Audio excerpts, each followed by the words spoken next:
Olá, pessoal. Sejam bem-vindos a mais um minicurso do Combrapa 2020, um minicurso de introdução à linguagem de programação Python e aplicação no contexto do delineamento inteiramente casualizado, DIC. Eu sou o professor Igor Leão dos Santos, eu sou professor do Cefet-RJ, no Departamento de Engenharia de Produção. Minha graduação é em Engenharia de Produção, meu mestrado e doutorado são em Informática, todos pelo UFRJ. E esse mini curso tem como objetivo, então, primeiramente, apresentar uma breve introdução sobre programação de computadores usando Python, através de exemplos. Segundo objetivo do nosso mini curso é demonstrar a aplicabilidade da linguagem Python no planejamento experimental, especificamente no delineamento inteiramente casualizado, que já foi objeto de outros mini cursos do Combrapa 2020. Vamos finalizar esse mini curso desenvolvendo um programa em Python capaz de elaborar um croquis experimental. A agenda do nosso mini curso é dividida em duas partes. Uma primeira parte corresponde à introdução à linguagem de programação Python. Nessa primeira parte, eu vou introduzir esses 9 tópicos que são essenciais aí para realizar o objetivo da segunda parte. Quais são os 9 tópicos? Primeiros passos e print, variáveis e tipos de dados, input, funções, módulos, estruturas lógicas e condicionais, estruturas de repetição, manipulação de tuplas e listas, leitura e escrita em arquivos. A segunda parte do nosso mini curso vai ser a aplicação do delineamento inteiramente casualizado, o DIC, onde a gente vai aplicar todos os conceitos da primeira parte na construção de uma aplicação capaz de gerar croquis experimentais aleatorizados. Então, vamos começar a parte 1 de 2 do nosso curso, que é a Introdução à Linguagem de Programação Python. O primeiro tópico, primeiros passos e print, corresponde então a uma introdução ao ambiente de programação Python, utilizado nesse mini curso, e o uso do comando print. Então, primeiramente, nós assumimos a instalação prévia ao mini curso do Python 3.7, ou a versão mais atual, 3.9, que está disponível em www.python.org/download. Se você não instalou a versão do Python mais atual ainda, você pode baixar a versão mais atual neste momento, nesse link, python.org/download. Atualmente, a versão 3.9 é a versão mais atual, que já está disponível no botão de download, lá bem no centro da página. Ao baixar o instalador Python, seu sistema será, então, ao baixar o instalador Python e executá-lo, você terá a instalação do interpretador Python que vem junto com o idle, o IDLE do Python. O idle é um editor de texto simples, um ambiente de desenvolvimento Python simples que vai te permitir desenvolver scripts em Python. Nós vamos usar o idle nesse mini curso. E, dada essa introdução ao ambiente de programação Python, o comando print vai ser o primeiro comando que nós vamos usar como primeiro passo na nossa linguagem de programação Python. O print é um comando em Python usado para exibir informações em tela. Nós vamos então ao idle agora, vou apresentar o idle a vocês, enquanto a gente explora o programa Olá Mundo em Python. Então vamos ao idle. Bom, então, pessoal, dado que vocês instalaram o Python no computador de vocês, um atalho para o idle muito provavelmente foi criado durante a instalação na sua área de trabalho. Para vocês abrirem o idle, basta clicar 2 vezes no atalho e essa tela irá aparecer para vocês. Esse é o console do Python dentro do idle. Bom, nós podemos aqui inserir comandos que vão ser interpretados diretamente pelo Python, né? Mas nós não vamos usar essa funcionalidade no nosso minicurso. No nosso minicurso, nós vamos escrever arquivos.py, né? Então, a gente vem aqui em File, New File, e ele vai abrir essa segunda janela para mim, né? Onde eu vou poder escrever o meu script em Python. Como o nosso objetivo aqui é implementar a função, né, o programa Olá Mundo em Python, né, eu vou inserir o comando print para exibir a mensagem em tela Olá Mundo.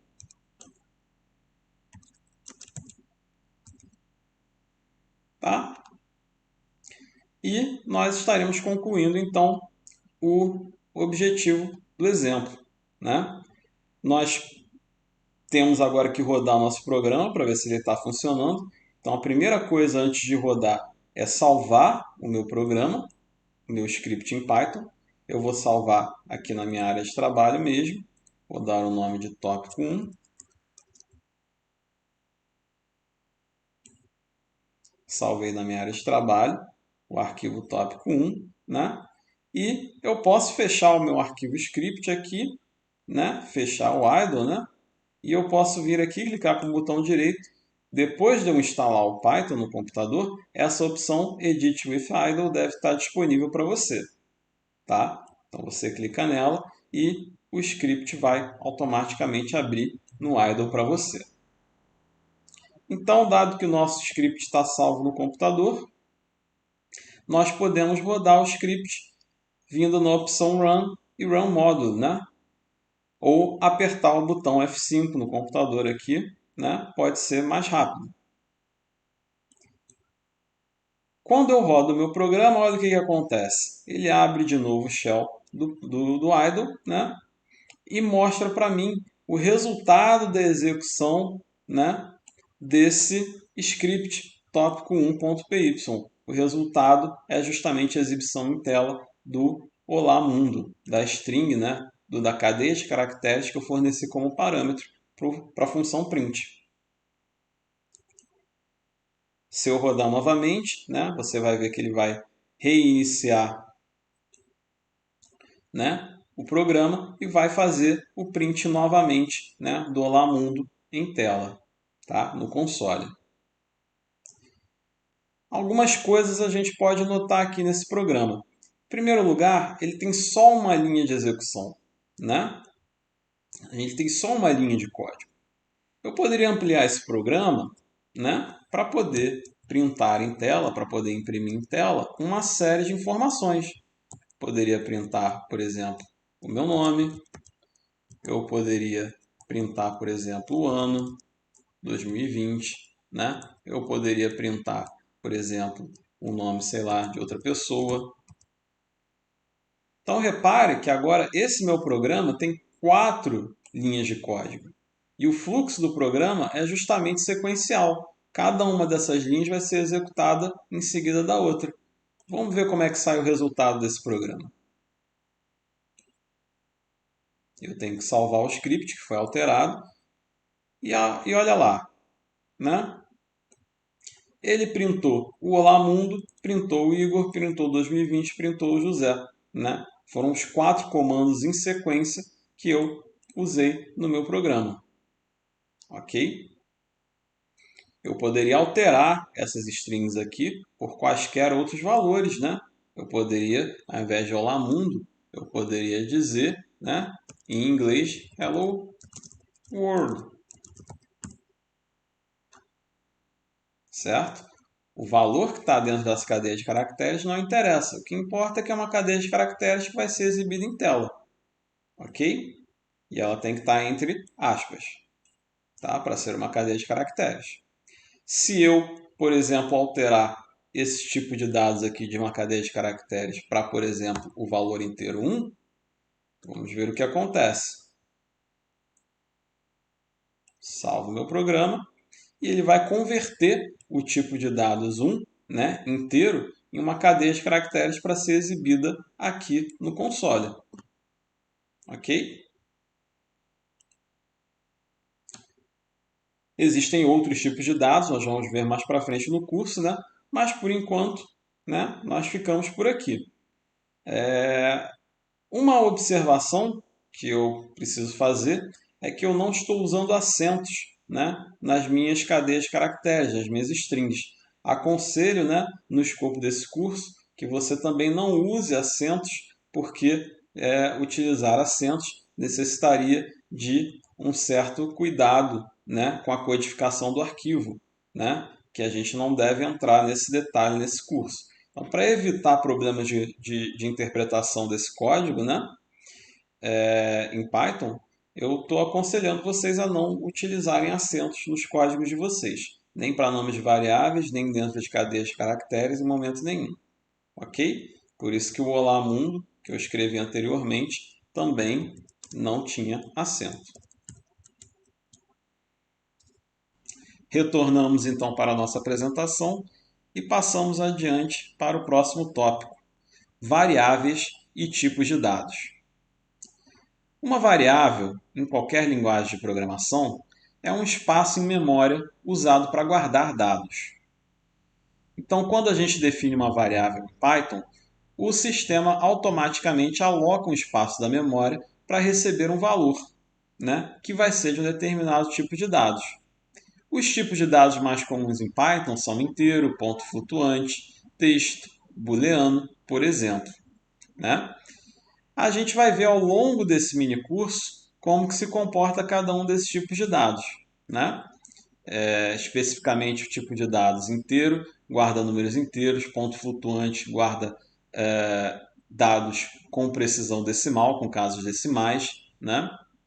O tipo texto, né, guarda cadeias de caracteres, e o tipo booleano guarda os valores verdadeiro e falso. Nós podemos realizar algumas operações, né, no Python sobre as variáveis e tipos de dados, né? Operações de adição, subtração, multiplicação, divisão, exponenciação e módulo, né? Que são representadas pelos símbolos entre parênteses. Tá? Módulo, no caso, é o resto da divisão, né? Enquanto a divisão pode ser representada ou por uma barra só, quando estamos tratando de divisão de números decimais, ou uma barra dupla, né? Duas barras, né? Quando nós queremos fazer a divisão inteira entre dois valores. Regras de precedência são as regras de precedência de uma calculadora comum. Primeiro são realizadas as expressões entre parênteses, depois a exponenciação, depois multiplicação, divisão e módulo, e por fim adição e subtração, sempre desempatando as operações da esquerda para a direita. Para compreender melhor esses conceitos, nós vamos agora para o idle, né? E usaremos o Python como uma calculadora. Vamos ao idle. Bom, usando o Python como uma calculadora.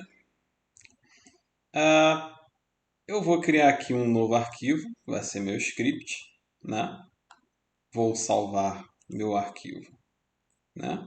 Como na minha área de trabalho, como tópico 2. Meu arquivo criado. E vou utilizar novamente o comando print para exibir o resultado de operações matemáticas na tela, né? Então, uma expressão matemática que eu poderia escrever seria 1 mais 1, por exemplo, certo? Print 1 mais 1 significa que eu vou escrever o resultado da operação 1 mais 1 na tela. Se eu salvar, né, e executar esse meu programa, a informação que vai ser apresentada na tela é o resultado da operação 2. Eu poderia pensar numa operação mais complexa, né? E multiplicar, por exemplo, esse 1 por 5. Né? O resultado dessa operação, como eu mencionei para vocês, né, vai ser resultante primeiro da multiplicação, né, depois da soma. Então, o resultado dessa operação tem que dar 6.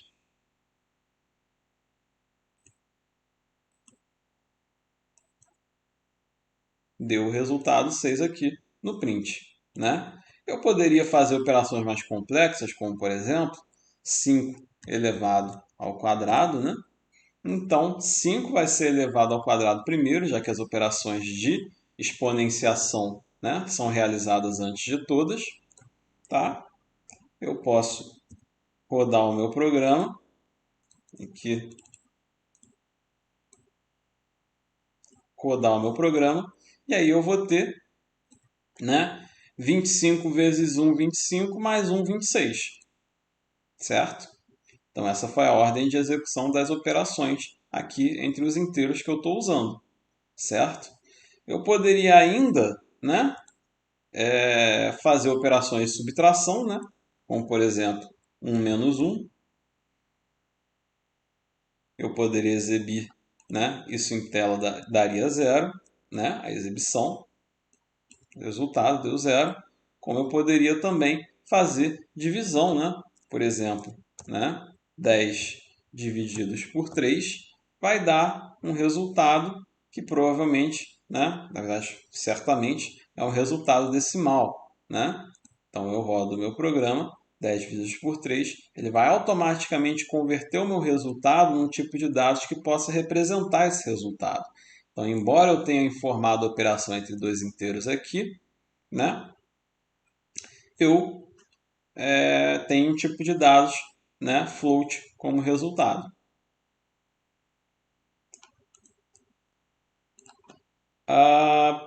Se eu quisesse o resultado da divisão inteira, né, se eu quisesse saber quantas unidades inteiras eu posso multiplicar por 3 para chegar em 10, né, eu usaria a barra dupla, né? E aí sim, eu estaria rodando esse programa, né? Eu estaria encontrando o inteiro mais próximo ali, né? Que multiplicado por 3 chega em 10. É 3, né? Se eu usar o operador módulo, né?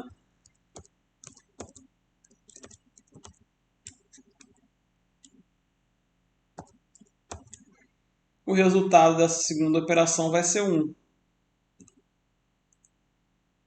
que é o resto da divisão de 10 por 3. Então ele printou o resultado da operação 10 divisão inteira por 3 aqui, né? E em seguida, na segunda linha, ele printou o resultado da operação 10 módulo 3.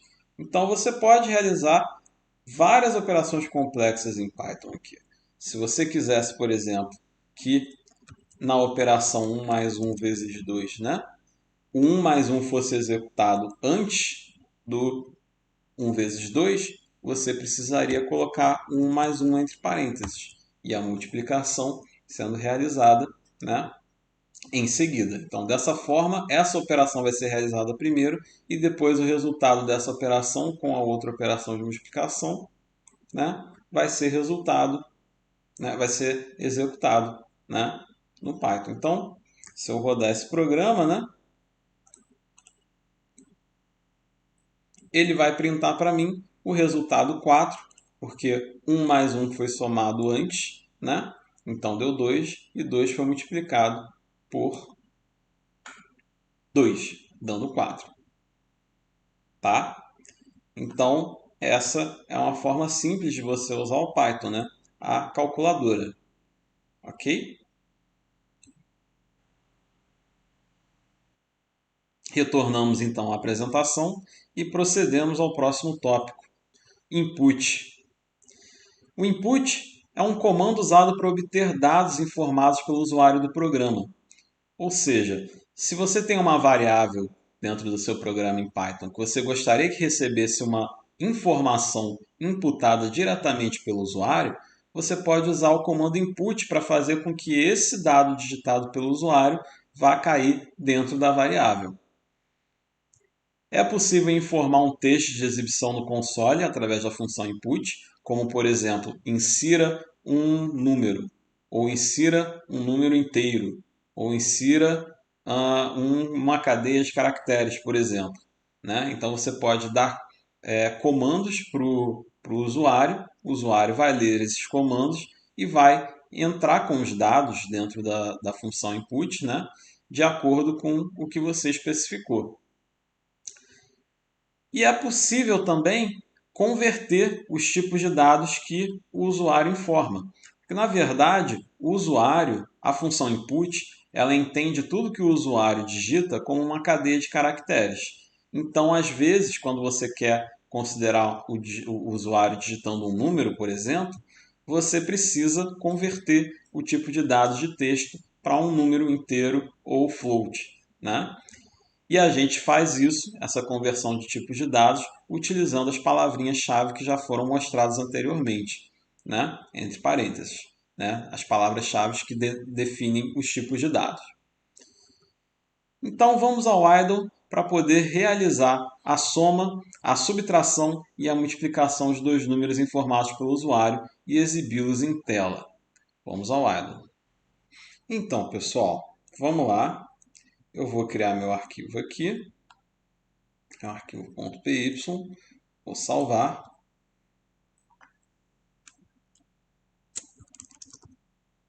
Na minha área de trabalho. Ok? E vou então proceder ao uso da função input, né? A função input, ela me permite receber dados do usuário. Então, eu vou botar um texto informativo aqui, insiro um valor, vou botar um 2 pontos espaço para ficar, né, uma interface, né, razoável aqui com o usuário, e o valor, né, retornado pela função input vai ser guardado na variável v, variável de nome v. Se eu botar esse programa para rodar, olha o que acontece. Ele vai exibir para mim o texto que eu botei dentro da função input e vai ficar aguardando o usuário digitar um input aqui. O cursor vai ficar piscando. Eu vou botar um valor qualquer e vou dar Enter. Pronto, agora meu programa acabou. Né? Simplesmente o programa só pega esse 10, coloca dentro da variável v e não faz mais nenhum processamento. Bom, eu poderia pedir um segundo valor, que eu jogaria dentro de uma variável de outro nome, né? Para eu poder ter os dois valores dentro do programa. O meu texto, no caso, seria insira outro valor. Ok? Nesse programa, eu estou inserindo dois valores, né? E os dois valores estão sendo guardados dentro da variável v e x. Vamos rodar esse programa. Primeiro, o primeiro input vai travar a execução do programa na linha. Ele só vai executar o resto do programa depois que eu oferecer o valor do primeiro input. E aí ele vai chegar na segunda linha e o segundo input vai pedir um outro valor. Posso fornecer 20, por exemplo.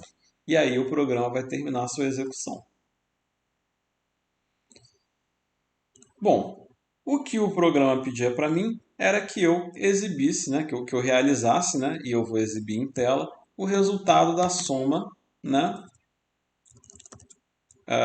da subtração, da multiplicação e da divisão desses dois valores, v e x.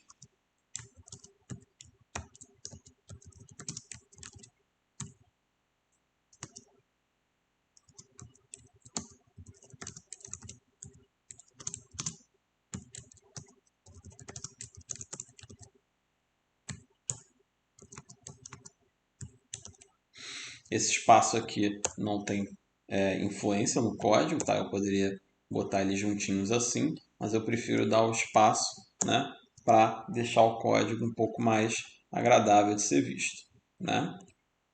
Então, o espaço também aqui entre o print e o parêntese, né, com o argumento do print, também não faz diferença, tá? Se eu quiser escrever de uma forma ou de outra, ok? Então, vamos salvar e vamos ver qual é o resultado desse programa, né? Dado que eu pego o primeiro valor em V e o segundo valor em X, né? Vamos ver o que acontece. Insiro um valor, eu vou inserir o valor 10 novamente. Insiro o segundo valor, eu vou inserir o valor 20, né? E olha só o que aconteceu. Ele printou o primeiro valor como sendo 1020, né? E depois deu um erro que foi informado em vermelho aqui, né? Onde ele diz que o operando, né, menos, né, o operando subtração, né, ele não está definido para o tipo string. Ou seja, ele está entendendo que V e X são do tipo str, string, cadeia de caracteres. Por que isso acontece? Porque o 10 foi lido como uma informação de texto, né, como uma informação de string, e o 20 foi lido como uma informação de string. Foram lidos como tipos de dados string. Né? Eles não foram lidos como tipos de dados numéricos, né, como tipo de dados inteiro ou float. Né? Não, eles foram lidos como tipos de dados strings. Então, na verdade, isso daqui é o texto 20, né? E isso daqui é o texto 10. Nesse caso, o operador de soma ele está sendo implementado por strings, né? Quando você soma uma string com outra string, ele entende que tem que ser feita a concatenação das duas strings. Por isso, foi retornado essa concatenação do 10 com o 20, 10, 20 no primeiro print. Né? E o segundo print retornou o erro em vermelho porque você não tem a implementação de subtração entre strings. Né? Como que eu corrijo isso para que você realize as operações de soma, subtração, multiplicação e divisão entre dois números inteiros? Né? Eu converto o tipo de dados de string para inteiro explicitamente, usando o int, né, na frente dos dois inputs. Dessa forma, né, o que vai estar sendo realizado nessa primeira linha, por exemplo? Né? Nessa primeira linha, primeiro o input vai ser realizado pedindo um valor do usuário, né, e vai retornar o texto que o usuário digitar. Esse texto vai ser forçadamente convertido para um inteiro, né, para um valor inteiro. E aí sim, as próximas operações de soma, subtração, multiplicação e divisão estão definidas para valores inteiros. Vamos ver como fica o nosso programa agora. Salvar, vou rodar. Insira um valor. Eu vou inserir o valor 10 e agora eu vou inserir o valor 20. Agora sim, o nosso programa funcionou da forma como nós esperávamos. Né? O número 30 foi exibido aqui, que é a soma, a subtração de 10 por 20 dá menos 10, a multiplicação de 10 por 20 dá 200 e a divisão de 10 por 20 dá meio. Ok? Retornamos então à apresentação e procedemos ao próximo tópico. Funções. O que é uma função? Uma função é um trecho de código que pode ser reutilizado, que pode ser chamado, né, através de chamadas de função, né, em vários trechos do código. Você não precisa reimplementar um determinado trecho de código toda vez que você quiser usá-lo. Você pode muito bem definir uma função uma vez só e fazer chamadas àquele corpo de função, né, ao longo do seu programa. Então, uma função é um trecho de código reutilizável. Né? Toda função tem um parâmetro, que são dados de entrada, né, que a função necessita para poder realizar o seu processamento. E toda função tem um valor de retorno. Né? O valor de retorno vai ser, por exemplo, o resultado do cálculo que a função realiza, em cima dos parâmetros. E é necessário também falar de escopo da função. O que é o escopo da função? Toda vez que você define uma função e você define parâmetros de função, aqueles parâmetros existem somente dentro do escopo da função, ou seja, dentro do corpo onde é definida a função. Portanto, dado que a gente definiu as funções em Python, né, dessa forma bastante simples, o exemplo, né, dessa parte do curso é programe 4 funções, cada uma para realizar a soma, subtração, multiplicação e divisão de dois números informados como parâmetros. Um outro exemplo é programe as funções eleva ao quadrado, área círculo e área da coroa circular. Então vamos ao idle para poder realizar esses exemplos. Bom, pessoal, vamos lá, né? Vou criar meu arquivo, salvar na área de trabalho.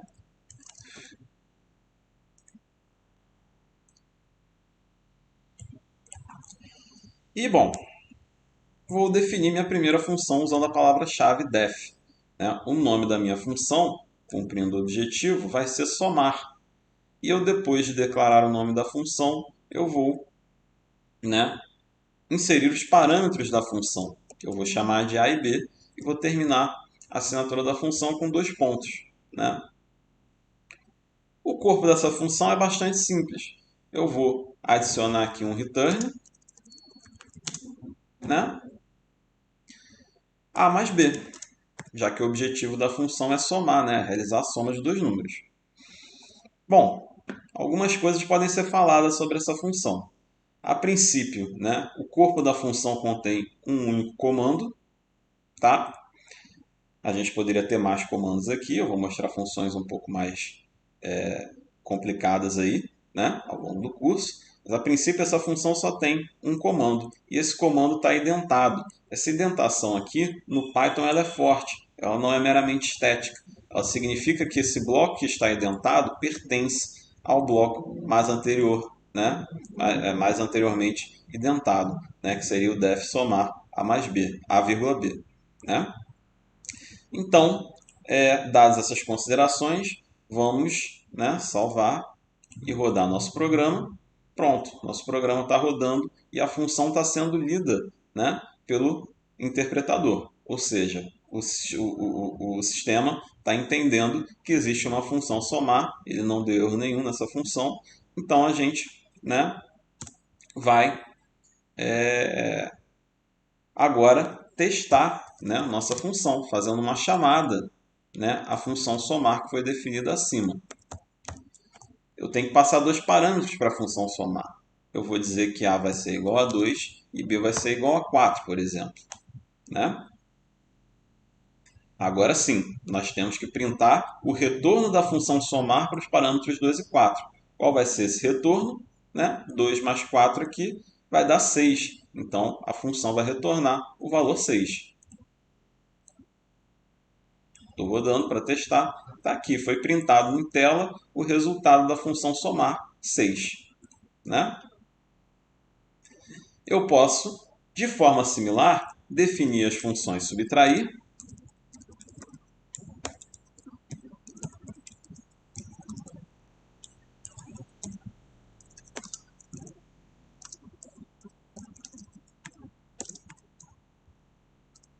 definir a função multiplicar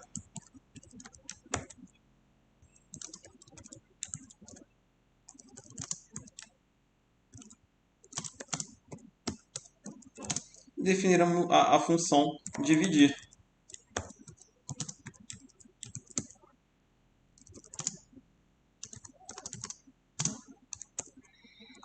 E eu posso botar aqui chamadas as minhas funções, né, com parâmetros diferentes. Né?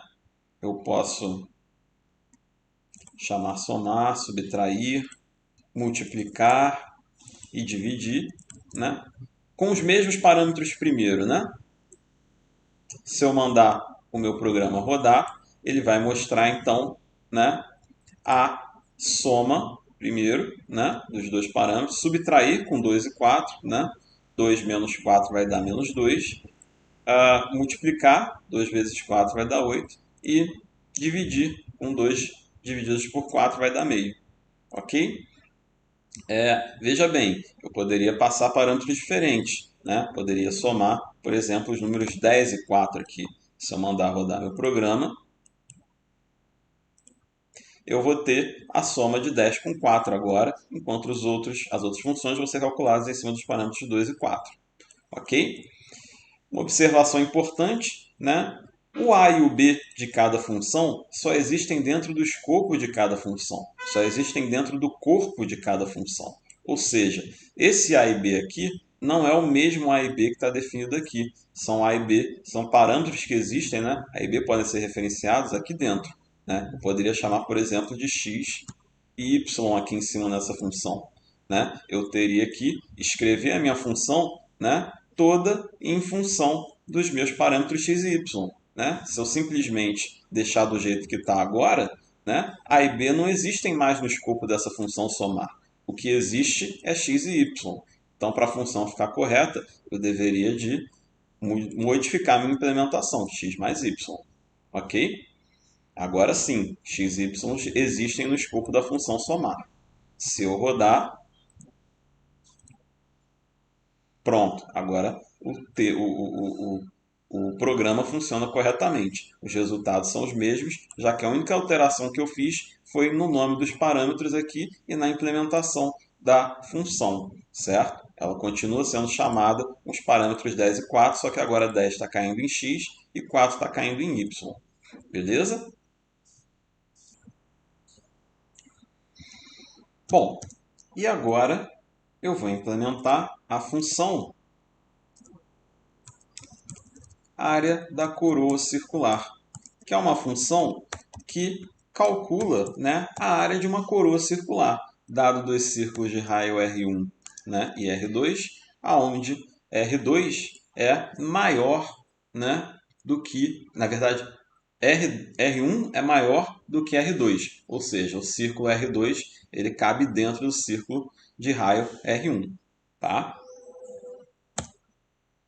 Essa função ela vai retornar para mim o cálculo então da área do círculo maior, né, que é 3,14, né, π vezes R1 ao quadrado.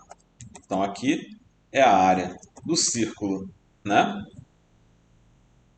maior. Vamos realizar as operações de parênteses primeiro, né, para garantir aqui. Mas esses parênteses eles não são tão necessários assim, já que a operação de exponenciação seria realizada primeiro, né? E 3,14 vezes a área, né, do círculo de raio, né, 3,14 vezes o raio, né, 2 ao quadrado, né? Então é πr2 e πr2 aqui, né? Onde o círculo de raio maior, né, vai ter uma área maior do que a área do círculo de raio R2, ok? Então essa é a função que calcula a área de uma coroa circular, certo? A gente pode testar essa função chamando ela aqui, né? Eu vou deletar essas chamadas de função do exercício anterior, né? E a gente pode exibir, então, uma chamada à função área de coroa circular, passando como parâmetros, né, 2 e 1. Né? O primeiro círculo com raio 2 e o segundo círculo com raio 1. Ok?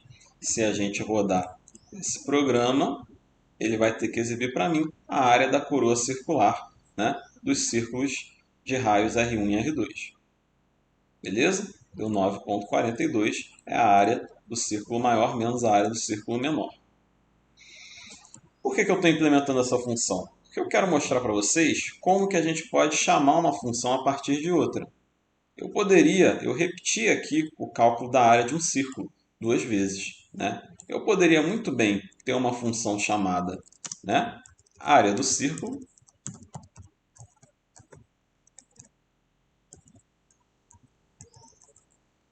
área círculo, né, que calcula a área de um círculo de raio R.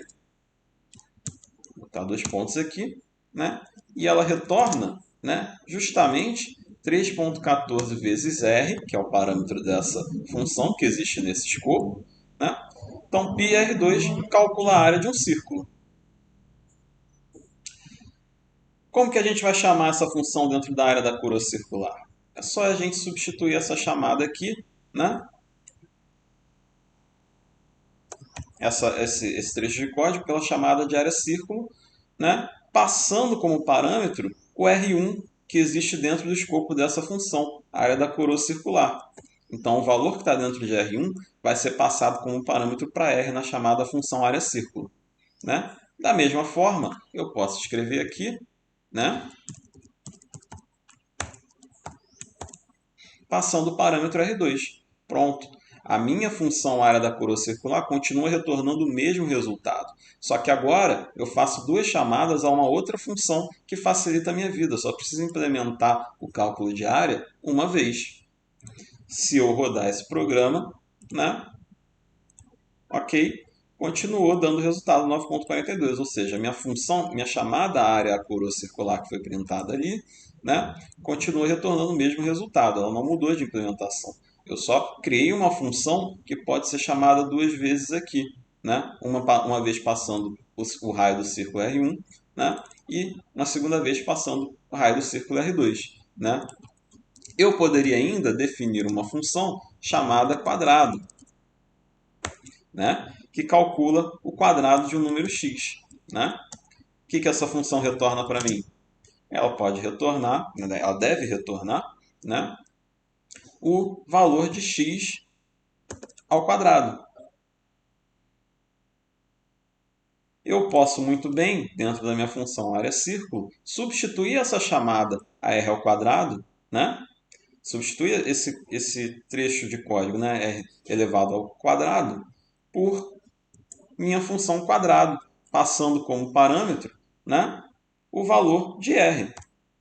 Ou seja, 3,14 vezes o resultado da função quadrado, né, para o parâmetro r, para o valor de parâmetro que tiver em r. Então, r, o valor em r, vai passar para cá, para dentro da minha função quadrado no parâmetro x. E a minha função quadrada vai retornar o valor desse x elevado ao quadrado. Mais uma vez, minha função não tem nenhuma alteração substancial, simplesmente eu estou escrevendo, né, de forma diferente. A função área da coroa circular continua retornando o mesmo resultado. Ok? Então é só para vocês entenderem como que eu posso chamar uma função dentro da outra e entender que os parâmetros só existem dentro do escopo da própria função. Ok? Eu poderia ainda generalizar essa função quadrado e eu poderia chamar ela de potência, né? Onde eu passaria um valor x e um valor y. Né? E o valor de x seria elevado, na verdade, a y. Então, aqui, quando eu chamar minha função quadrado, além do raio, eu terei que passar um valor 2, que eu estou querendo elevar, né? Usando a minha função potência, né? Agora, eu estou querendo elevar o raio ao quadrado, né? Então, o valor de y tem que ser 2, o valor 2 fixo aqui, né? E o meu raio vai passar para x. Ok? Se eu rodar o meu programa, continuo obtendo o mesmo resultado correto sendo calculado para a área da coroa circular. Ok? Retornamos à nossa apresentação e procedemos ao próximo tópico. Módulos. Módulos agrupam funções que realizam tarefas comuns, tais como cálculos matemáticos. Um exemplo é o módulo math, né, que realiza operações matemáticas. Então, dado que você já sabe o que é uma função e já sabe definir funções em Python, basta entender os módulos como sendo arquivos, scripts, né, que acumulam conjuntos de funções. O comando import é utilizado para você importar os módulos no seu programa. Então, toda vez que você quiser usar funções do módulo math, seu programa deve ter pelo menos uma dessas 4 chamadas à importação do módulo math. Você pode chamar import math, que significa que o módulo math vai ter que ser explicitamente chamado, né, nas chamadas de função. Você pode escrever from math import sqrt quando você quiser fazer com que uma função específica, que é o sqrt, que calcula a raiz quadrada de um número, né, você pode fazer com que com from math import sqrt, você faz com que essa função seja trazida, né, a declaração dela para dentro do corpo do seu script atual. Então é como se você tivesse com a definição ali junta, né, à chamada da função. From math import sqrt sim é uma outra forma de você importar, só que agora com duas funções diferentes. né? Você está importando as funções sqrt e seno, né? Que sin é a função que calcula um seno de um determinado número em radianos. From math import asterisco vai estar importando todas as funções disponíveis no módulo math, né? E vai estar colocando essas funções, né, dentro do corpo do seu script atual. Então, quais são os exemplos dessa parte? Programe uma função para achar a raiz quadrada de um número informado como parâmetro. E programe uma função para achar o seno de um ângulo informado em graus como parâmetro. Vamos ao idle então para poder realizar esses exemplos.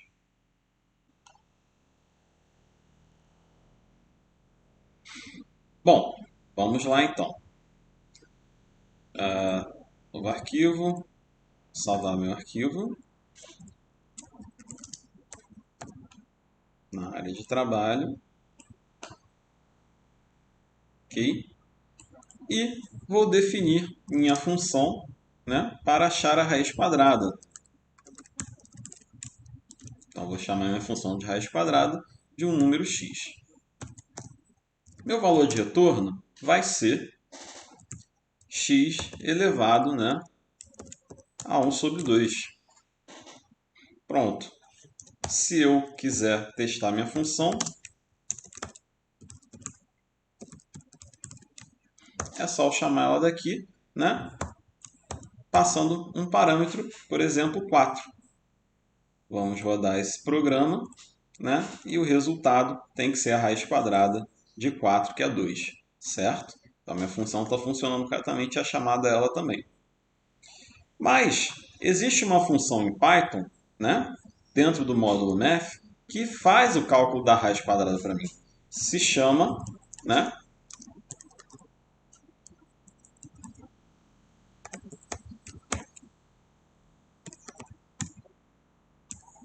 sqrt.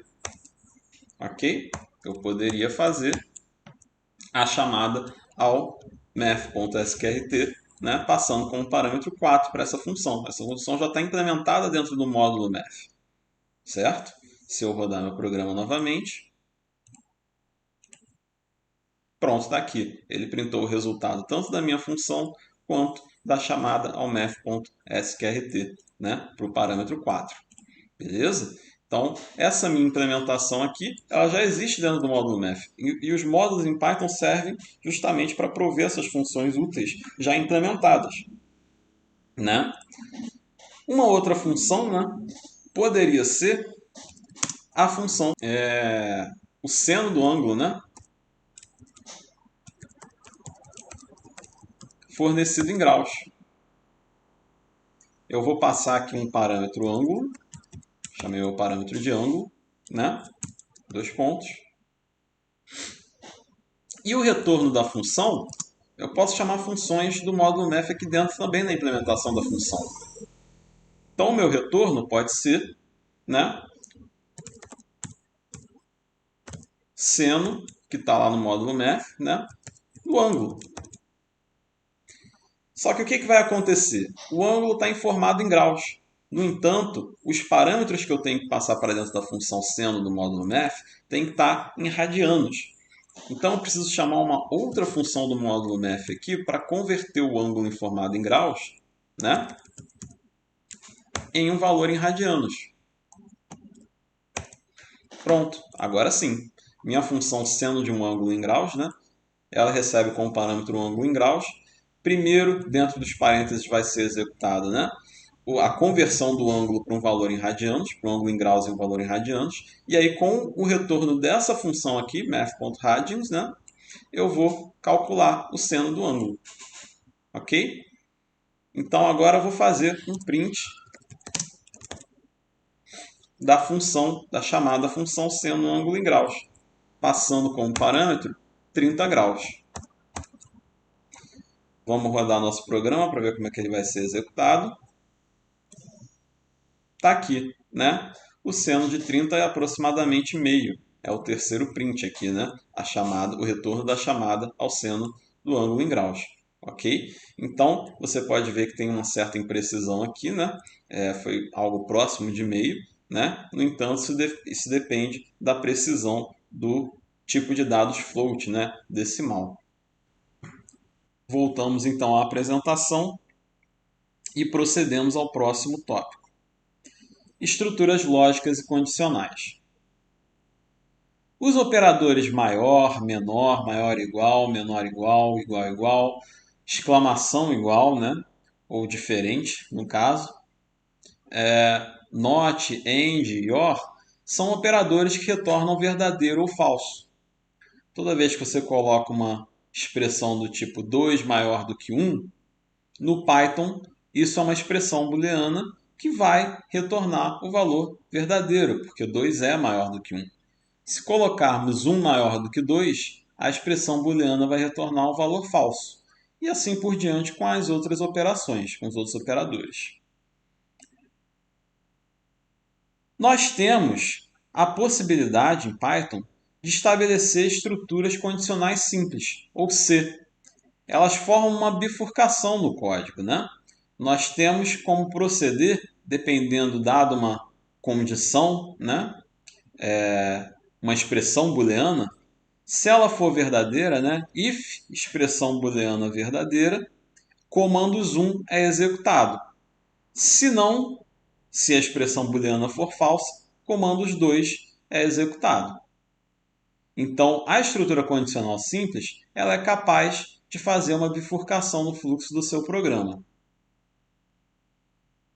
O exemplo desse tópico é: programe uma função que determina se um número inteiro passado como parâmetro é positivo, negativo ou zero. O valor de retorno da função deve ser uma dentre as strings positivo, negativo ou zero. Vamos ao idle. Bom, pessoal, então vamos lá. Vou abrir um novo arquivo, né? Salvar o arquivo na área de trabalho.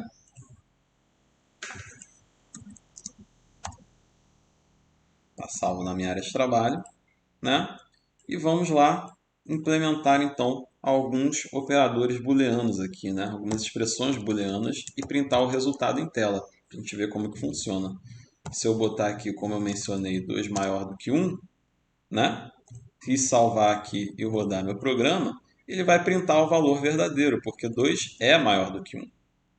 Se eu invertesse, 1 é maior do que 2, né? Essa operação booleana vai resultar no valor falso. Certo? Foi printado o valor falso para essa expressão booleana.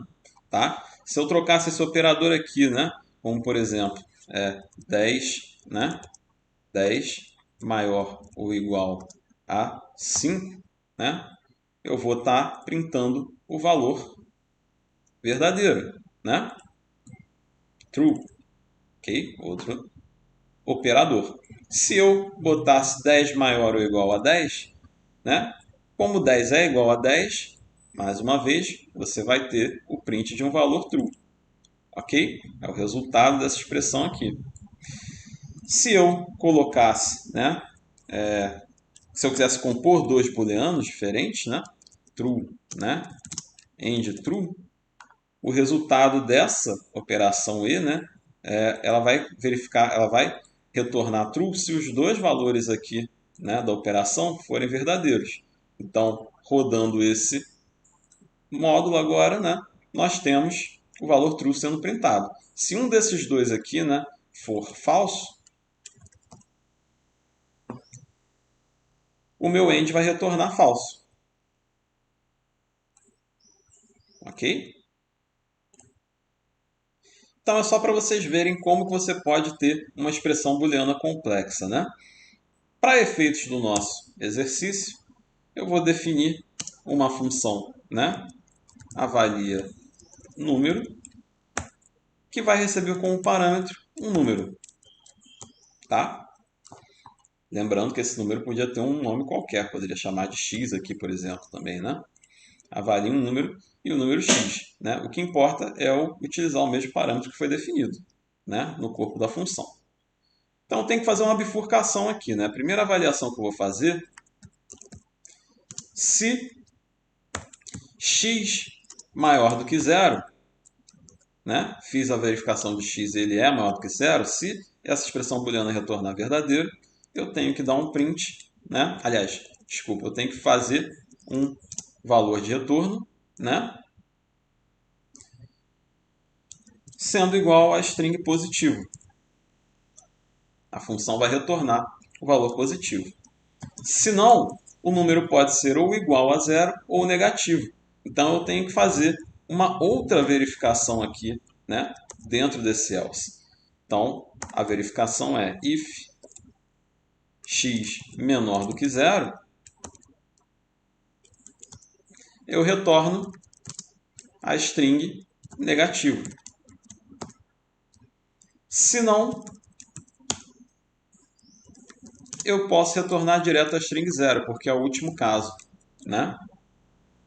Então veja algumas coisas sobre esse programa. Em primeiro lugar, quando o fluxo do programa começa a executar a função, né, a primeira coisa que acontece é ele verificar se o número é positivo. Se for positivo, ele executa esse bloco de comandos, que só tem um comando, que é retornar a string positivo através da função. Se o número for qualquer outra coisa que não seja positivo, eu executo o bloco de comandos else, né? E vocês podem ver que está identado aqui, né? O if está identado em relação ao else, né? Especificando que todo esse bloco daqui tem que ser executado caso a cláusula else seja a verdade do if mais externo, tá? E aqui temos novamente uma bifurcação. Verificamos se x é menor do que zero, né? E retornamos a string negativo caso x seja menor do que zero. Tá? E, bom, a gente tem o caso sendo avaliado aqui de x maior do que zero antes. Então, se o x chega aqui, ele só pode ser ou negativo ou igual a zero. Então, meu segundo else não precisa fazer nenhuma reavaliação. Ele já pode retornar direto o valor zero. Tá? Porque se x for negativo, já foi verificado se ele é positivo, basta eu então concluir que ele só pode ser zero. Vamos fazer um print do valor de retorno, né, da função avalia número, passando o valor 10, por exemplo. Ok? Lembrando então que o return, a primeira instrução return que a função executar, né, ela já sai da execução da função. O Python já sai da execução da função. Tá? Então, se eu retornar, se eu cair dentro desse primeiro if aqui, né, esse primeiro return vai acontecer e a execução da função vai ser encerrada nesse passo. Tá? Da mesma forma, né, se eu cair dentro desse bloco de comandos aqui, o return vai fazer com que o fluxo do programa saia da função nesse exato momento. Ok? Então você pode ter várias instruções de return dentro da função, não tem problema. Né? A questão é que o primeiro return que a função encontrar, ela já vai retornar e vai parar a execução do corpo da função. Ok? Então vamos ver como que funciona esse print da minha função. Pronto, retornou positivo, porque o parâmetro que eu passei é o número 10, que é um número maior do que zero. Você entrou com x igual a 10 aqui, a expressão booleana 10 maior do que zero retornou o valor positivo, né? True, né? E o valor de retorno da minha função foi especificado então como sendo positivo nesse caso. Se eu colocasse menos 10, minha função retornaria o valor negativo. Por quê? Você entrou com x igual a menos 10 na função, menos 10 é maior do que zero? Não, retorna falsa essa expressão booleana. Então a gente vai para o else, né, e executa o bloco do else.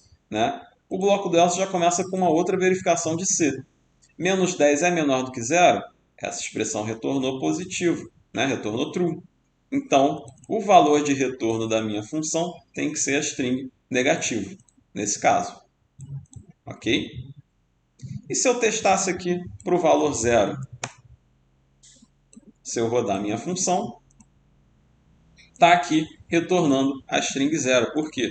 Porque o valor zero chegou aqui. Zero é maior do que zero? Falso, porque zero é igual a zero.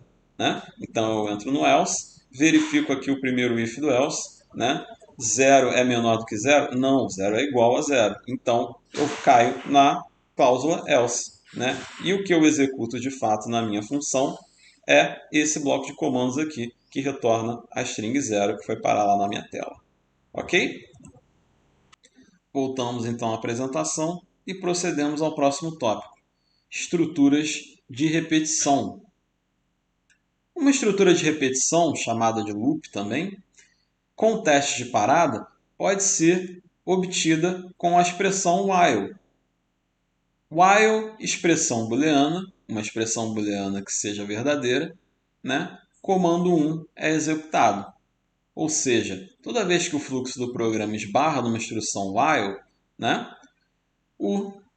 Se a expressão booleana for verdadeira, comando 1 vai ser executado. Enquanto a expressão booleana for verdadeira, comando 1 vai ser executado. Enquanto o comando 1 não transformar a expressão booleana em falsa, né, o programa vai ficar em loop. Isso pode causar um loop infinito.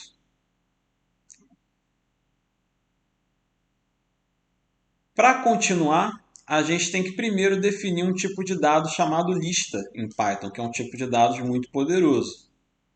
O tipo de dados lista funciona como se fosse um array, como se fosse um vetor em outras linguagens. Ele guarda um conjunto de dados, né?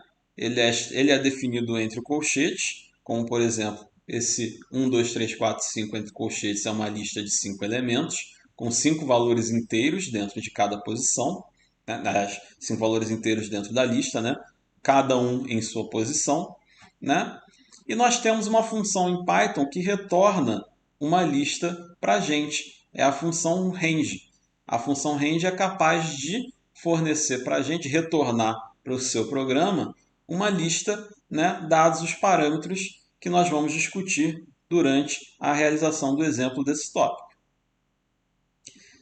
Então, dado que você já conhece a instrução while, né, a instrução for é uma estrutura de repetição com delimitação das repetições. For variável em lista, comando 1. Ou seja, lista é uma lista em Python finita, sempre finita. Então, o for ele vai iterar por cada elemento da lista e variável vai recebendo os valores de cada posição da lista durante cada iteração. Comando 1 vai ser então executado, né? Se lista for igual à lista que temos ali em cima no exemplo, for variável em lista vai iterar 5 vezes e variável vai recebendo a cada interação os valores 1, 2, 3, 4 e 5. E comando 1 será executado 5 vezes. Os exemplos desse tópico, eles correspondem a programe uma função que some 10 números gerados aleatoriamente no intervalo de 1 a 5 e programe uma função que some todos os números pares entre 2 e 10, inclusive. Vamos ao idle para realizar esses exemplos. Bom, então vamos lá. Vamos criar um novo arquivo, né? Salvar esse arquivo na área de trabalho, tópico 7. Ok? Bom, a primeira coisa que a gente precisa fazer no nosso programa é mostrar, né, como que funciona o módulo random aqui, né? Como é que funciona a função rangeInt do módulo random, né?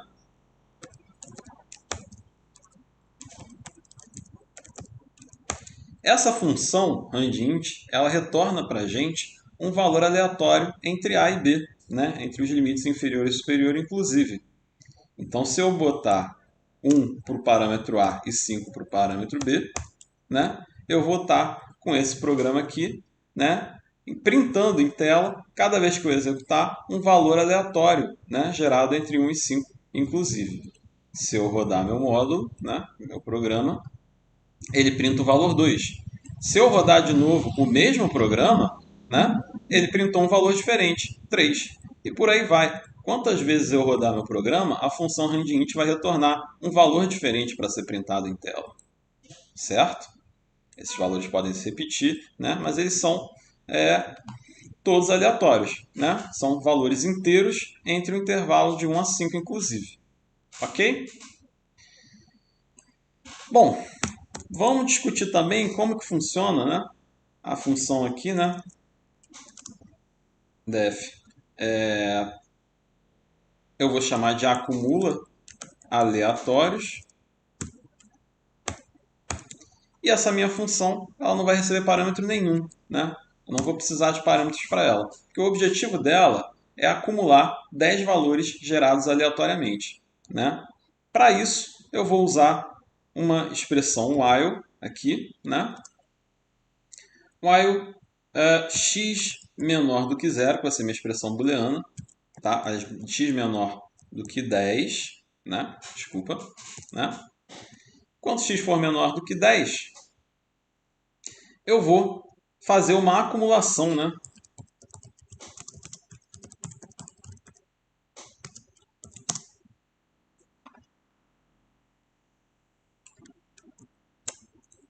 De um inteiro aleatório, né? Entre 1 e 5, tá? Que vai ser gerado a cada iteração do while, ok? X é uma variável, né?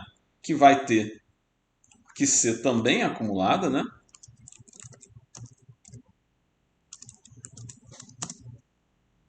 Okay? Então, aqui, né, o acumulador está recebendo o resultado da acumulação anterior, né, com o novo inteiro aleatório, tá? Enquanto isso, x, que está aqui, né, na expressão booleana do while, também está recebendo acumulações de uma em uma unidade. A cada iteração do while, então, o acumulador vai receber o valor do range_int, né, e x vai receber uma unidade a mais.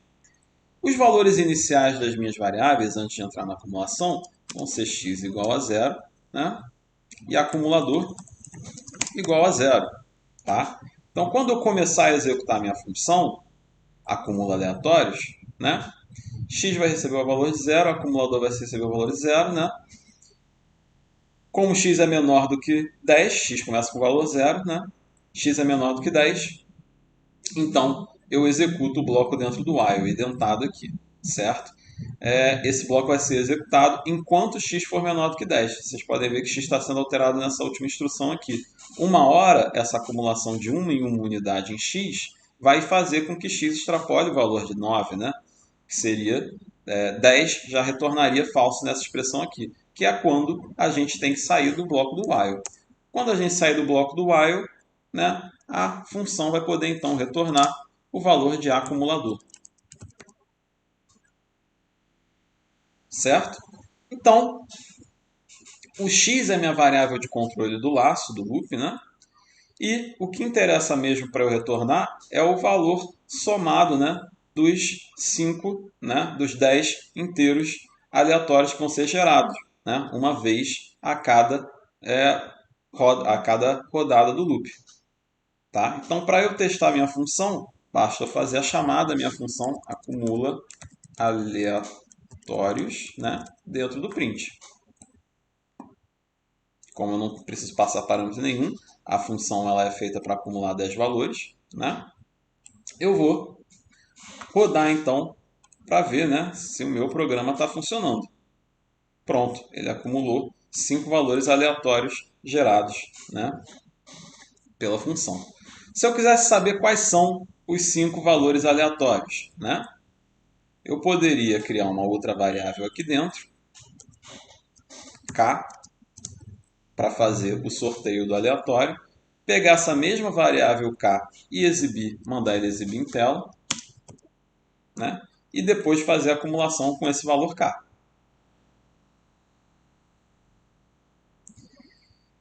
E aí, se eu rodar o meu programa, você vai ver que o print vai acontecer 5 vezes. Opa, desculpa, eu esqueci um parêntese aqui. Né? Meu valor vai aparecer, meus valores aleatórios vão aparecer 10 vezes aqui, né, na verdade. Né? Os 10 valores aleatórios sorteados foram 5, 4, 5, 3, 4, 4, 2, 2, 2, 2. E o último print a ser exibido foi o print fora da função aqui, que exibe em tela o resultado da função acumula aleatórios. Ok? O que eu falei sobre o loop infinito, né? O loop infinito ele pode acontecer caso você nunca altere, né, a expressão booleana, ela seja sempre verdadeira aqui. Né? Se eu tirasse essa linha daqui, por exemplo, que está acumulando x, né, olha o que ia acontecer. O meu loop ia rodar indefinidamente, porque x nunca ia ser, né, diferente de zero. Né? Então, x sendo zero, zero vai ser sempre menor do que 10, e esse loop aqui fica sendo um loop infinito. Olha o que acontece. O programa vai rodar indefinidamente sorteando aleatórios, porque o x nunca vai ser alterado, nunca vai se tornar maior do que 10. Ok? Então, eu uso o Ctrl C para interromper o fluxo do programa forçosamente, né?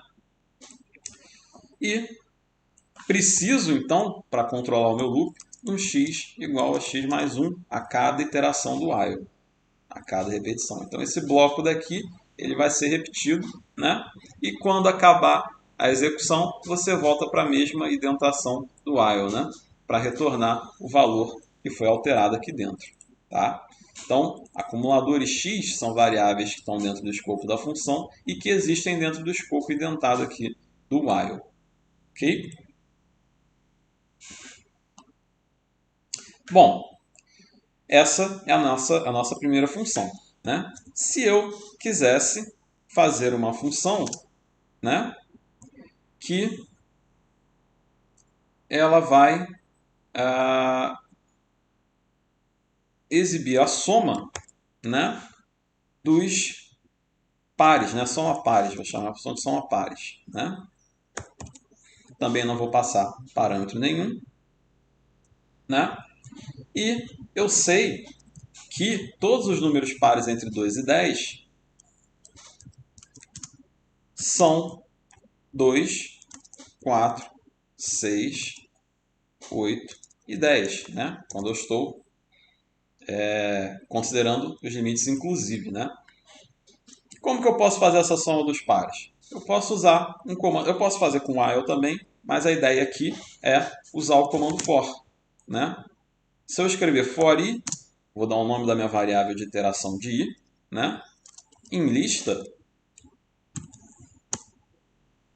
né? Eu posso da mesma forma criar um acumulador aqui, né? E fazer a acumulação desse acumulador dentro do for, acumulando o valor e vai receber a cada iteração do for, né? E vai recebendo primeiro 2, depois 4, depois 6, depois 8 e depois 10, tá? Então vão ser 5 iterações, porque eu tenho 5 elementos na lista, onde em cada iteração i vai recebendo esses valores aqui, né? E eu vou acumulando, né? O acumulador vai recebendo o valor atualmente nele, mais i, né? Então isso daqui vai sendo sempre acumulado do valor da iteração anterior com o valor atual da variável i, né? Ao final, eu posso retornar, né, acumulador, o resultado em acumulador, depois de fazer todas as iterações do for, né? E o for é finito, porque ele já tem 5 elementos, vão ser 5 iterações. Em cada iteração, o i vai recebendo um desses valores aqui, né? E esse valor de i vai sendo acumulado dentro da variável acumulador, tá? Como que eu testo minha função? É só eu printar agora o retorno da função soma pares, tá?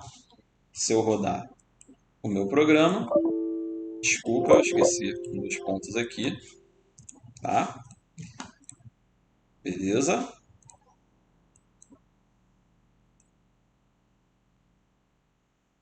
Trinta, certo? Se você somar 2 com 10 dá 12, 4 com 8 dá 12, dá 24, mais 6, né, dá 30.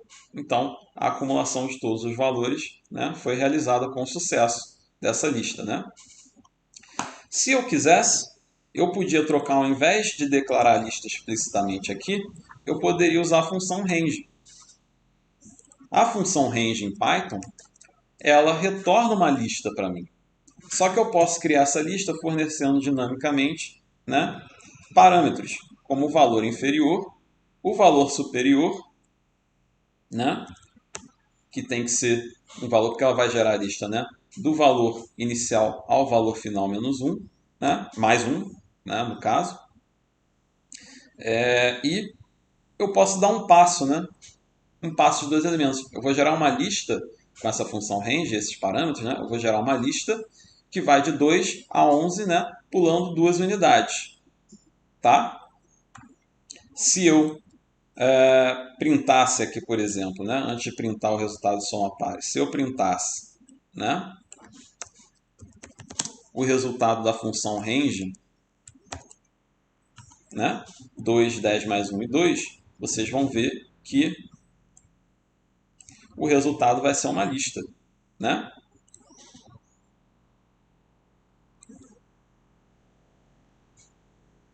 No caso, a lista ela foi exibida ali em tela, né, como sendo uma função, o resultado da função range.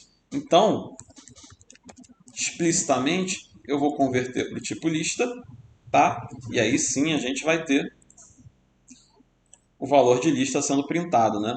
Eu criei uma lista de todos os elementos entre 2 e 11, inclusive, pulando de 2 em 2 elementos, né? Quando eu chego no elemento 10, o próximo elemento seria 12, né? Como 12 é maior do que 11, eu não incluo esse elemento na lista. Ok? Então, é assim que a função range funciona, tá? Automaticamente, essa exibição em tela aqui, né? Ela é convertida para uma lista quando eu estou executando o for, tá? Então, isso daqui é uma outra forma de você expressar uma lista em Python, né? Como resultado da função range. Ok? Então, só para ver se a minha função soma-par está funcionando direitinho, eu vou agora fazer uma chamada para soma-pares, né? E ela tem que retornar o mesmo valor de 30, né? Que foi retornado antes. Tá ok, retornou o valor 30.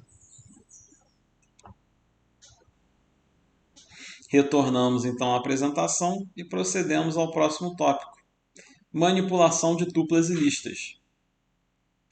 Bom, dado que vocês já conhecem o tipo lista, né, a diferença entre tuplas e listas é que tuplas são imutáveis, ou seja, uma vez definidas elas não podem ser alteradas em partes, né? Enquanto o tipo lista é um tipo mutável.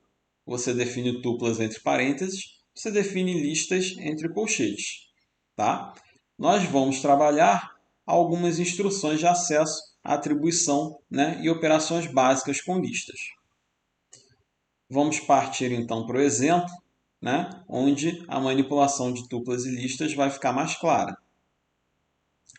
O exemplo é: programe uma função que, dados dois números inteiros x e y como parâmetros, retorna uma lista com todos os valores entre x e y, inclusive, funcionando tanto para x menor ou igual a y, como para x maior do que y.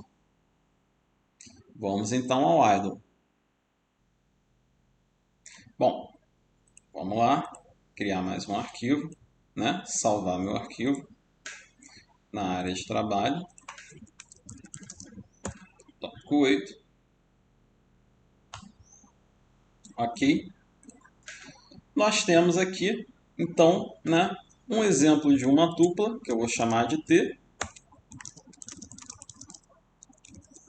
e uma lista, que eu vou chamar de L, a variável L para guardar a lista, né, com elementos 3, 4, 5. Ok? O que eu quero dizer quando eu falo que uma tupla é imutável? Né? Se eu tentar fazer uma atribuição, né, da posição 0, né, sendo que essa daqui é a posição 0, essa daqui é a posição 1, essa daqui é a posição 2, essa daqui é a posição 3, essa daqui é a posição 4 da tupla. Né? Se eu quiser, primeiro, né, exibir, né, o valor dentro da posição 0 da tupla, eu consigo tranquilamente.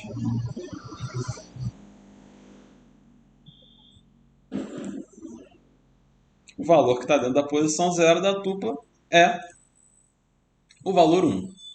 No entanto, se ao longo do meu código eu tentar fazer uma atribuição, né, de um valor diferente, né, para essa posição 0, eu não vou conseguir.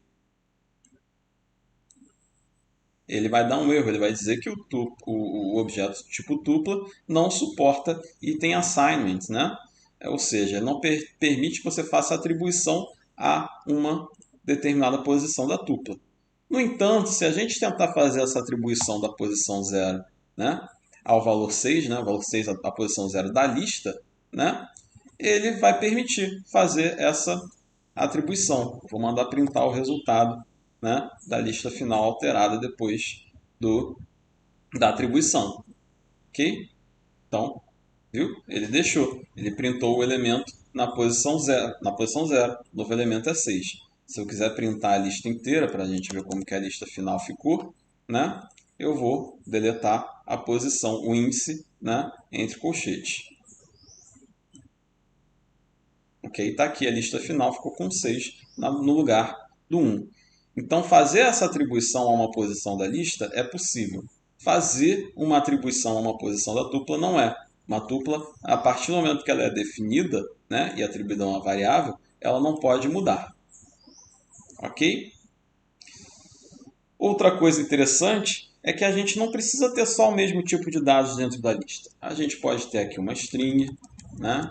A gente pode ter aqui um valor float, né? Enfim, os dados podem variar em tipos de dados dentro da lista, assim como da tupla também, né? Que eu poderia botar, sei lá, um valor true, né? Um booleano true aqui no lugar, tá? Se eu printasse, né? Vou tirar essa alteração aqui na posição da lista, né? A minha lista é a minha tupla, eu não teria problema nenhum, né? Estaria aqui minha lista, né, entre colchetes, e minha tupla com os elementos, né, entre parênteses. Eu só não vou poder alterar nenhum elemento da tupla, né, fornecendo índice. Então, os índices eles funcionam assim, né? Se você quiser acessar para exibição, né, lista índice 2, né, eu informo sempre os índices, independente se é tupla ou se é lista, né, eu informo os índices entre colchetes, tá? Isso aqui não é uma declaração de uma lista nova, não. Isso daqui é uma informação do índice da lista L, né, e do índice da tupla T que eu vou querer exibir. Então, se eu mandar o print, né, do índice 2 da tupla T e o print da posição 2, né, da lista L, o meu retorno vai ser o conteúdo da posição 2. Né? A posição 2 sempre começa a contar do zero. Primeira posição chamada 0, a segunda posição chamada 2, é chamada 1, né? e a terceira posição chamada 2. Né? Até a posição 4, né? Que é a quinta posição, na verdade, da tupla. Então, minha tupla e minha lista têm o mesmo tamanho, mesmo número de elementos. Né? Se eu rodar isso daqui, ele vai exibir o número 3, né? Que é o que está na posição de índice 2, né? Tanto da tupla quanto da lista. Tem o elemento 3 aqui. Então, o elemento 0, elemento 1, elemento 2. Ok? Bom, ainda sobre listas, né? Eu poderia ter uma segunda lista aqui, L2, né? Com os elementos 10, 20, né? E uma string qualquer aqui. Pode ser a string 10, né? Que não é um número inteiro 10. Isso aqui está no tipo de dados inteiro, isso aqui está no tipo de dados string. Né? Se eu quisesse concatenar as listas L1 e L2 para criar uma última lista com 5 mais 3, 8 elementos, né? Bastava eu fazer uma operação de soma entre as duas listas existentes. Então, isso daqui retorna a concatenação entre as duas listas. Se eu rodar o módulo, está lá minha lista com 5 elementos concatenada com a minha lista de 3 elementos. Todos os elementos fazendo parte de uma lista só, entre colchetes. Ok? Eu poderia fazer essa concatenação e guardar numa lista L3 aqui. Tá? E printar no final só L3. Se eu rodar meu programa, pronto, ele vai printar a lista L3, que é a mesma lista que tinha sido retornada anteriormente. Bom, uma última observação sobre listas é que eu posso usar uma função chamada pop, né? Que vai retornar um valor, né? Que está por default, se eu não fornecer a posição do valor aqui, né? Eu vou retornar o último item da lista e vou remover esse item da lista. Tá? Então, se eu der um print, né? Dar um print no resultado dessa função pop, né? Se eu printar de novo a lista L3 após executar a função pop, eu vou estar retornando, né? Eu vou estar retornando o valor, né? de pop, que é o último elemento da lista, né? E a minha lista vai ficar com um elemento a menos. Então, se eu rodar esse programa aqui, pronto. O último elemento, que era o string 10, foi retornado, tá? E a minha lista ficou agora sem o último elemento, que era o string 10. Agora a minha lista só tem 1, 2, 3, 4, 5, 6, 7 elementos. Ok? Bom, eu poderia fazer vários pops, né, dessa lista.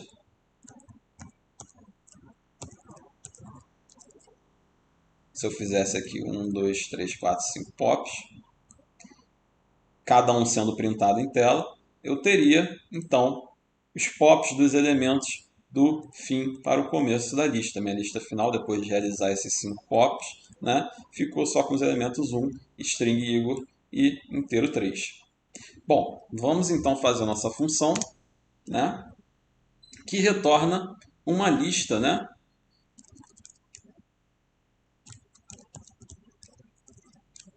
com todos os elementos entre A e B, né, inclusive. Essa função, né, ela só precisa retornar um resultado da função range, né, que é uma função do Python que cria uma lista automaticamente, né, fornecendo os valores A e B. Ok? A princípio é isso. Né? A gente faz um print aqui da função retorna lista, passando os parâmetros, por exemplo, 1 e 10. Tá? Se eu rodar o meu programa, eu vou estar printando mais uma vez no formato range, né? Para eu ver a lista exatamente com os elementos, eu preciso converter, eu vou converter aqui dentro da própria função para o tipo list. Né? Aí ele vai exibir, né, corretamente os elementozinhos. Né? Digo corretamente, que a outra exibição também está correta, mas ela vai exibir a lista, né, com os elementozinhos especificados. Então agora sim, pronto. Sim, ele criou uma lista com todos os elementos entre 1 e 9, que é o último elemento menos 1. Então eu tenho que botar o último elemento mais 1 aqui para a gente poder ter uma lista de 1 a 10 exatamente. Tá? Então agora sim, se eu rodar o meu módulo, ok, está aqui.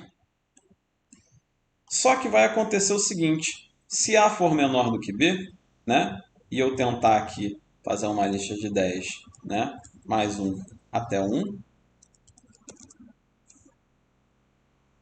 olha o que vai acontecer. Não retornei nenhum valor dentro da minha lista. Por quê? Porque 10, né, 11, né, no caso, vai ser maior do que 1. Então, a lista de 10 até 1, né, como 1 já é menor do que 11, o valor de range não vai retornar elemento nenhum. Né? Você vai ter o primeiro elemento sendo 10, né, que já é maior do que o limite superior da lista. Tá? Como que eu faço essa função funcionar, então, tanto para A maior do que B, quanto para A menor ou igual a B? Eu posso usar uma estrutura condicional, como eu já informei para vocês. Né? If A maior do que B, eu vou retornar, né, alguma coisa, né, entre A e B aqui, que foi fornecido como parâmetro. Certo? Se A maior do que B, né, eu inverto. Né? Eu coloco aqui o B e aqui o A. Certo? E o else, né, eu retorno list range na ordem A e B mesmo. Ok? Então assim fica a minha função funcionando, né, para tanto A maior do que B quanto para A menor ou igual a B. Tá? Se eu rodar meu programa, agora sim eu exibi a minha lista com os 10 elementos de 1 a 10. Se eu quisesse trocar, né, ia funcionar novamente. Tá? Eu poderia botar 11 direto aqui, se você preferir, né, para pegar os elementos de 1 a 10. Né? Então, rodando meu programa, também está a lista sendo criada aqui. ok? Se eu colocasse todos os elementos, né, de 4 a 4, então você teria o retorno como sendo uma lista vazia, porque 4 já é, né, maior ou igual ao limite superior. Então ele entende que entre 4 e 4 não tem nenhum elemento, né? Inclusive, se eu quisesse com uma lista com apenas o valor 4, eu botava um 5 aqui, né? Porque ele vai do limite inferior ao limite superior menos 1. Então ele vai de 4 até 4 inclusive, né? Então, na verdade, se aqui tivesse 4, ele estaria indo, né, de 4 a 4 menos 1, que é 3. Né? E aí você teria a lista vazia. Se eu botar 5 aqui, ele vai funcionar criando uma lista de um único elemento, que é o 4, que existe entre 4 e 5 menos 1, que é 4. Voltamos à apresentação e procedemos então ao próximo tópico: leitura e escrita em arquivos. Para você ler um determinado conteúdo de um arquivo, você usa esse trecho de código aqui composto de 3 linhas. Né? Você define uma variável que vai guardar um valor do tipo arquivo. Né? Basicamente, para entender mais profundamente, vocês têm que ter um conceito de orientação a objetos bem formado. Né? Mas aqui, de maneira simples, vamos compreender que a variável arc está recebendo o arquivo que está sendo aberto, né, pela função open, onde você vai passar o nome do arquivo, né, e um R, né, um string R, né, que significa que o arquivo vai ser aberto para leitura. Aí você define uma variável conteúdo que vai receber todo o conteúdo do arquivo lido de uma vez pela função readLines. E, por fim, você precisa fechar o arquivo, né, que foi aberto pela função open, com a instrução arc.close. Tá? Assim você libera o arquivo de volta para o sistema. Enquanto o arquivo está aberto, né, pelo programa, o arquivo está dedicado ao programa em Python. Tá? Então você tem que fechar o arquivo para você liberar, né, o arquivo de volta para o sistema. A escrita em arquivo é feita de forma muito similar. Você abre o arquivo, dessa vez com a string W, né, o caractere W, formado ali entre aspas, que significa que você vai abrir para escrita, e você usa a função write, né, do arquivo, arc.write. Né? Então você usa essa função, né, e escreve texto dentro do arquivo, né, e fecha o arquivo com arc.close. Esse é o fluxo de escrita, um fluxo simples de escrita em arquivo. Nós vamos falar também um pouco sobre coringas e strings, né? Em resumo, né? Um coringa é um caractere especial que pode ser substituído pelo valor de uma variável numa string. Então você pode escrever uma string, né, com valores variáveis dentro dessa string, né, repetidas vezes. Eu vou mostrar para vocês como que são feitos, né, como que são programados os coringas em strings em Python. E os exemplos desse tópico são: programe uma função que crie um arquivo texto com seu nome como conteúdo no mesmo diretório do script. E programe uma função que leia esse arquivo, né? Criado, né, pelo programa do exemplo anterior. Então vamos ao idle.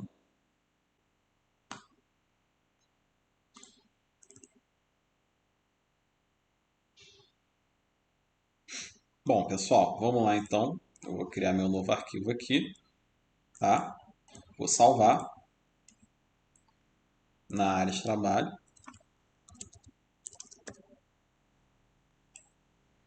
Perfeito. Podemos então implementar a nossa função, que eu vou chamar de cria arquivo.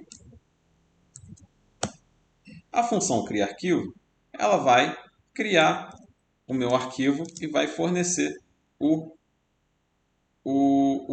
valor do arquivo, né, para a variável arc. Né? Vou fazer isso com a função open. Vou dar o nome do arquivo aqui, que vai ser texto, né, .txt. E vou abrir ele para escrita, porque eu quero escrever meu nome dentro dele. Então eu vou abrir com a string W. Tá?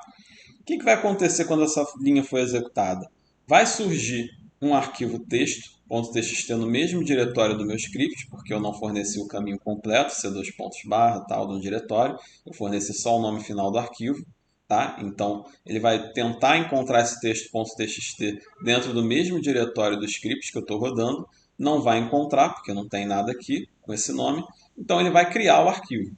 Tá? Numa segunda rodada, se texto.txt já existir, ele vai usar o mesmo arquivo que já foi criado. Tá? Então, arc.write, né? Igor é a instrução que vai escrever o string que eu estou fornecendo como parâmetro no arquivo. Tá?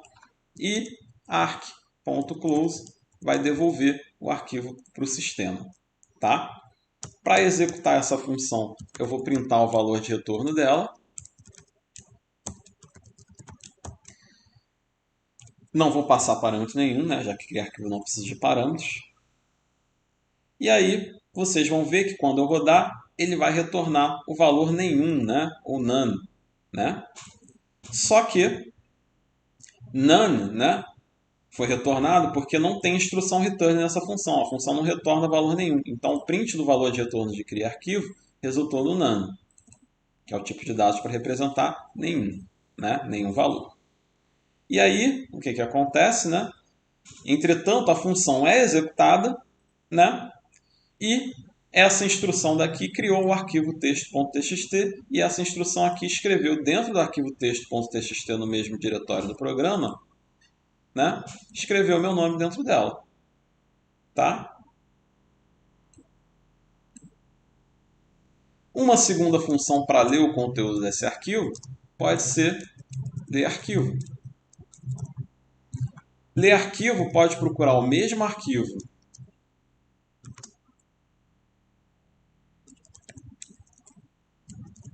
texto.txt, né, que foi criado no diretório do programa. Agora eu vou abrir para leitura, então forneço o string R, né, e eu posso usar a instrução arc.readlines, né, que vai conteúdo, não vou chamar uma variável aqui conteúdo, né, igual arc.readlines, que vai me retornar todo o conteúdo do arquivo em uma lista, tá? E eu posso, né, primeiro eu tenho que fechar o arquivo novamente, né, antes de sair da função, né, já que o arquivo só existe no escopo dessa função aqui, né? A variável arc só existe nesse escopo. Então, conteúdo igual tá, e eu posso retornar o valor de conteúdo do arquivo para dentro do programa. Então, essa função tem um return. Eu posso botar ler arquivo aqui no meu print, né? E quando eu rodar, só a função ler arquivo vai ser executada. Vamos ler, vamos rodar então para ler o arquivo. Pronto. Ele retornou para dentro do programa o conteúdo que está dentro do arquivo texto, que é o meu nome, que é um string com o meu nome. Ok? Então foi printado aqui o valor de retorno, né, da função ler arquivo. Retornamos a apresentação e procedemos então ao próximo tópico.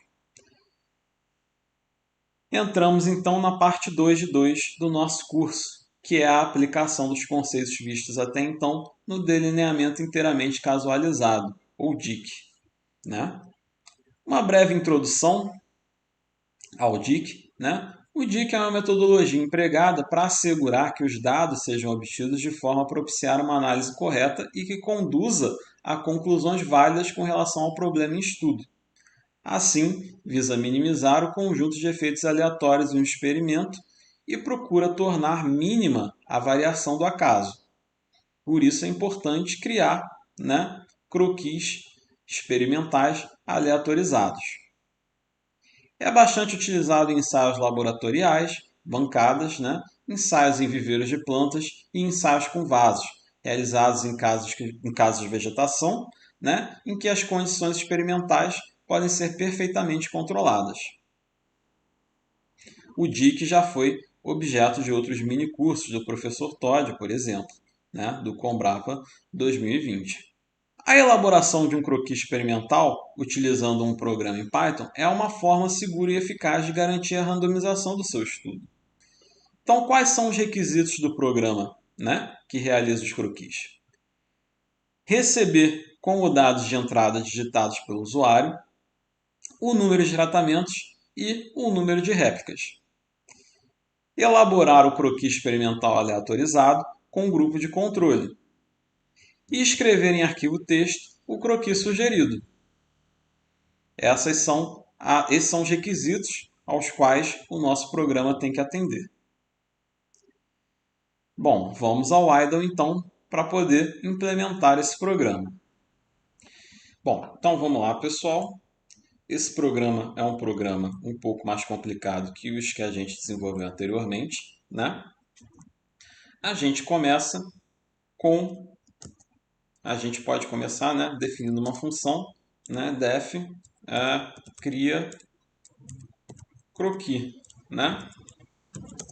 E ela não vai receber parâmetros, né?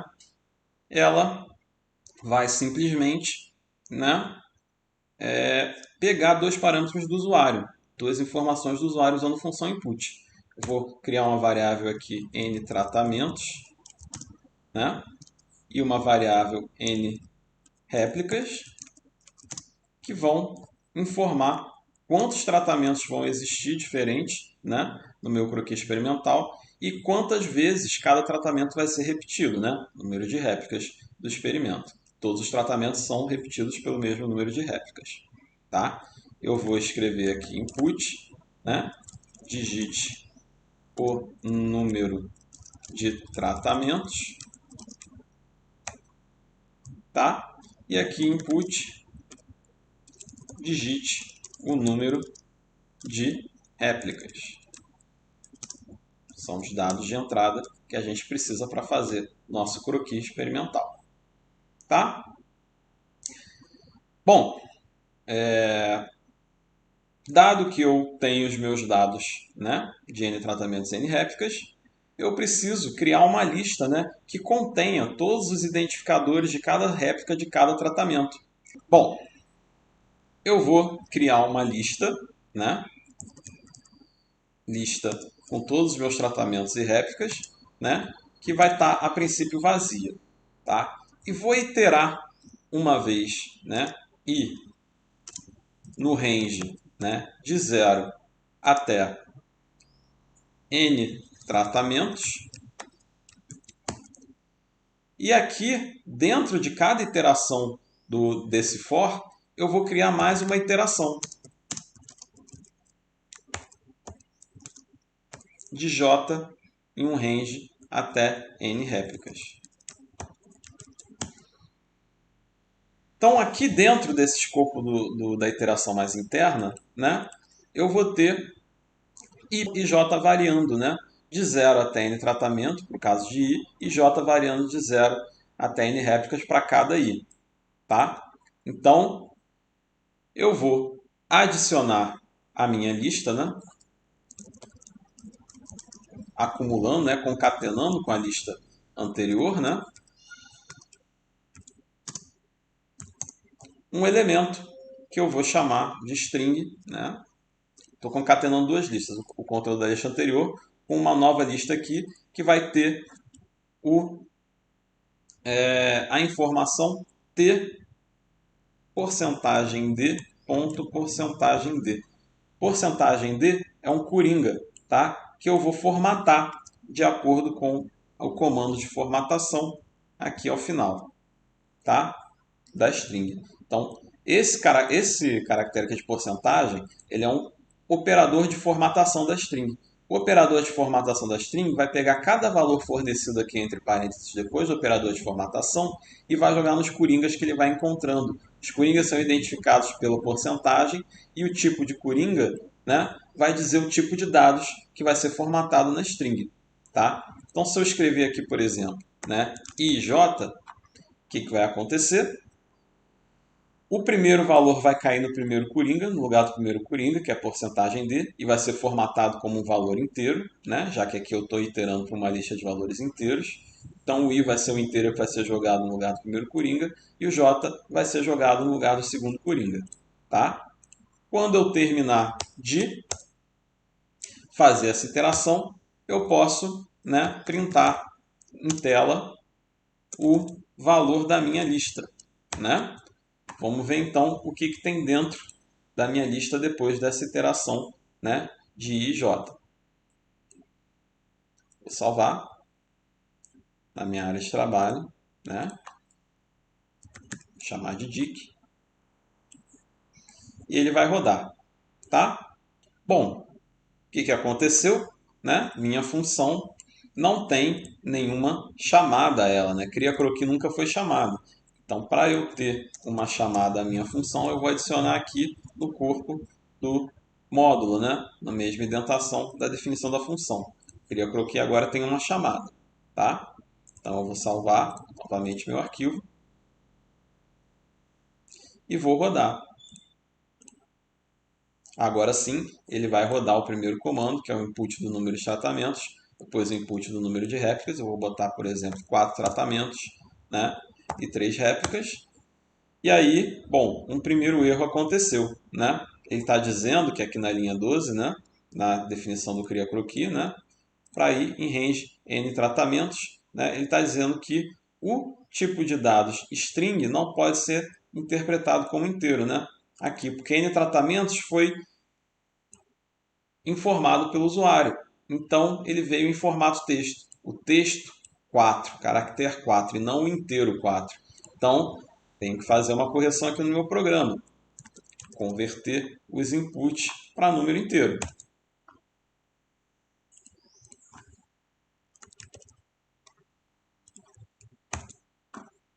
Agora sim, rodo o meu módulo, digito o número de tratamentos 4 e 3. E agora sim eu tenho minha lista. Tá? Vocês podem ver que minha lista vai variar. Tratamento 0, repetição 0. Tratamento 0, repetição 1. Né? Tratamento 0, repetição 2. Depois o tratamento 1, repetição 0. Tratamento 1, repetição 1. E assim por diante. Tá? Até o tratamento 3, né? Ponto 2. Então, tudo bem, já tenho agora os rótulos de cada um dos meus tratamentos criados nessa lista. O que eu vou fazer? Eu vou adicionar a essa lista os tratamentos do grupo controle.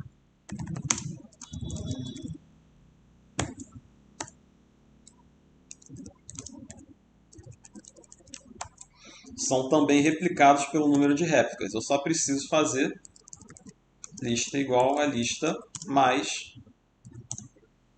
tratamentos de controle. Eu vou chamar de tc.porcentagem de, né?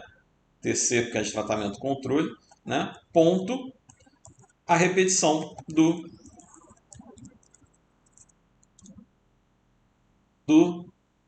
tratamento de controle, né? Que eu vou formatar, né? Fornecendo sempre o valor de I para cair no lugar desse porcentagem D aqui. Ok? Se eu printar minha lista, aqui no final da função, né? Vou rodar o meu módulo. Desculpa, eu esqueci parêntese aqui.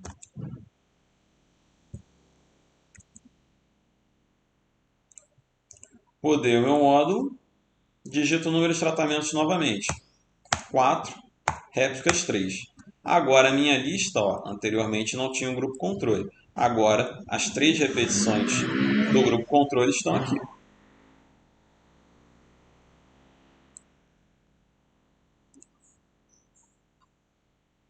Então, perfeito. Agora o que eu preciso fazer? Eu preciso aleatorizar, né? Porque aqui está tudo na sequência direitinho. Eu preciso embaralhar a minha lista, né? Para embaralhar a minha lista, eu vou usar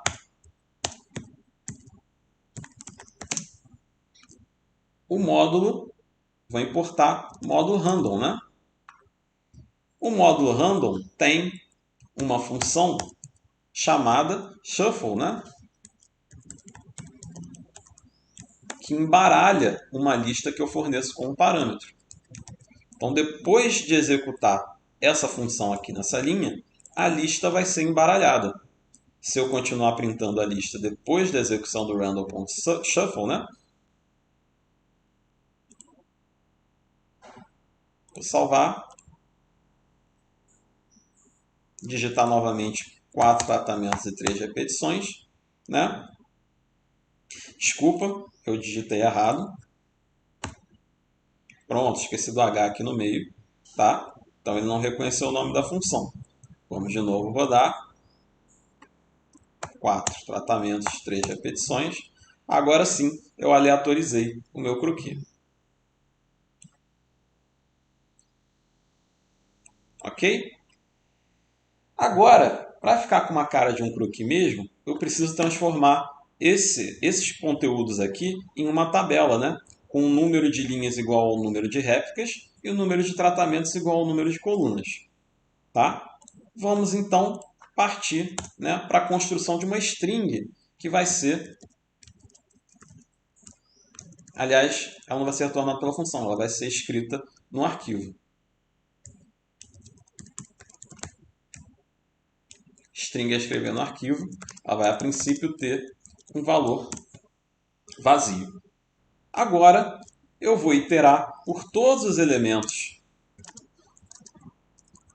na verdade, dessa tabela final que eu vou criar. Então vai ser uma tabela onde I vai ser o número de tratamentos.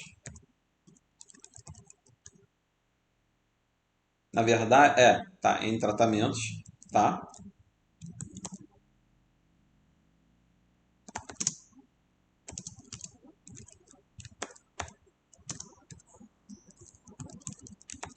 Vou iterar por cada linha e por cada coluna da minha tabela. Na verdade, eu tenho que trocar isso aqui, porque na verdade o número de réplicas é que vai ficar na linha, né? E o número de tratamentos vai ficar na coluna. Agora sim.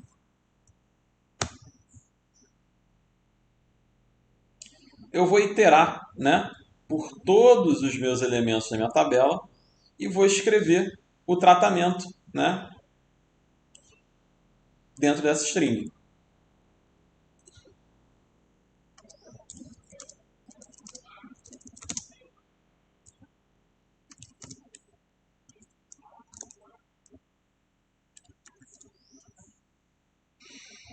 De onde que eu vou tirar essa string? Eu vou tirar essa string de uma posição da lista. Então eu vou escrever aqui lista.pop, que vai tirar o elemento da lista para mim, tá? E vai retornar, isso aqui vai retornar o elemento do final da lista. Beleza? Então eu vou escrever a string aqui, né? Quando eu terminar de escrever todos os tratamentos, né, eu vou adicionar um caractere especial, todos os tratamentos de cada linha, né? Eu vou escrever um caractere especial, que é um caractere, concatenar com caractere especial, que é o /n, né? Que é um caractere de quebra de linha, tá? Que vai fazer com que, depois que todas as colunas, né, forem escritas, tá? Então isso daqui vai para todas as colunas, né? Ele vai pegando elementos da lista, vai usando pop, né? E ao final de cada linha, com todos os elementos das colunas, ele coloca um caractere /n aqui, que está no mesmo nível do for. Então esse string a escrever acumulando, né, um caractere de quebra de linha, ele não vai ser iterado para cada coluna da linha. Ele vai ser iterado para cada linha, tá? Ele está aqui no mesmo, na mesma indentação do for mais interno, tá? Do for j em range, tá? Então, como que vai ser minha string a escrever, né, ao final desse procedimento? Vamos ver.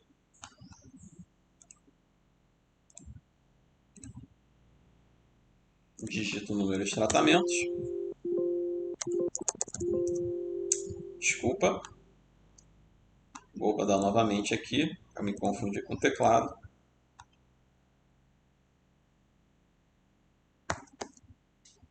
4 e 3. Está aqui, então, minha tabelinha sendo criada, né? Minha string sendo criada, né, em formato de tabelinha. Eu estou concatenando os tratamentos diretamente, né? Para melhorar a visualização dessa tabela, sempre do lado de um tratamento, né, eu vou escrever aqui, né, de um tratamento novo, eu vou escrever também, vou concatenar com 2 espaços, tá? Vai melhorar a visualização da minha tabela, né? Ele vai concatenar com o valor, né, mais um espaço em branco à direita, né, e vai concatenar. Então vamos rodar novamente. digitando 4 tratamentos, 3 réplicas. Pronto, agora minha visualização ficou melhor. Tá? T00, T10, né? T02, T11, tá aleatorizado, porque ele está pegando os POPs, né, no formato, no posicionamento que está aleatorizado dentro da minha lista. Então ele vai compondo minhas tabelas, né? Meu croquis experimental vai ter essa cara dessa tabela, né? Os tratamentos de controle aqui, vocês estão vendo que estão acontecendo em posições aleatórias, né? Cada vez que eu rodar esse programa, ele vai me gerar uma tabela diferente, mesmo que eu faça os mesmos números de tratamentos e réplicas, né? Você está vendo aqui, por exemplo, de uma posição está o tratamento 00, enquanto aqui está o tratamento de controle 1. Tá? Então eu já tenho meu croquis experimental. Agora o que eu preciso fazer é simplesmente abrir um arquivo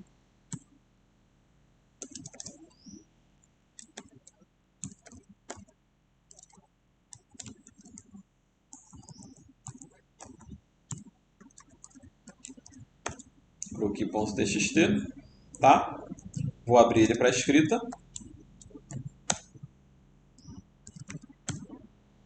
e vou escrever dentro dele, né, a minha string a escrever.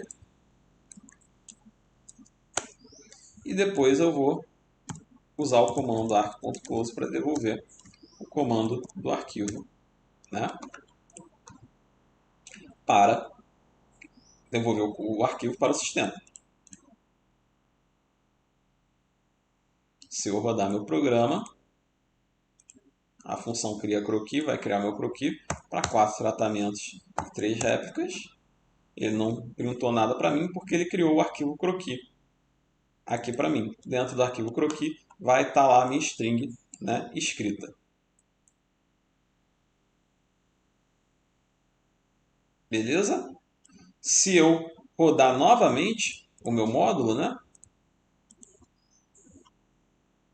e informar que eu quero 4 tratamentos novamente com 3 réplicas, ele vai usar o mesmo arquivo texto, né, só que o conteúdo do arquivo texto agora vai estar diferente. Ele fez um novo sorteio e uma nova organização em tabela do meu croquis, dos meus tratamentos.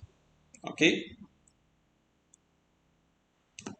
Retornamos à apresentação e procedemos à nossa conclusão. Então, esse minicurso ele é repleto de simplificações didáticas que são realizadas para fazer você compreender o básico sobre programação de computadores usando linguagem Python. Entretanto, nós precisávamos partir de algum lugar. Descubra mais sobre os comandos utilizados nesse minicurso. Consulte o Python Docs disponível no menu Help do IDLE e também pesquise mais na internet para se aprofundar no Python. A comunidade do Python é enorme e você irá se surpreender com o que pode fazer com essa linguagem. Até mais e obrigado por assistir. Espero que tenham todos gostado do minicurso.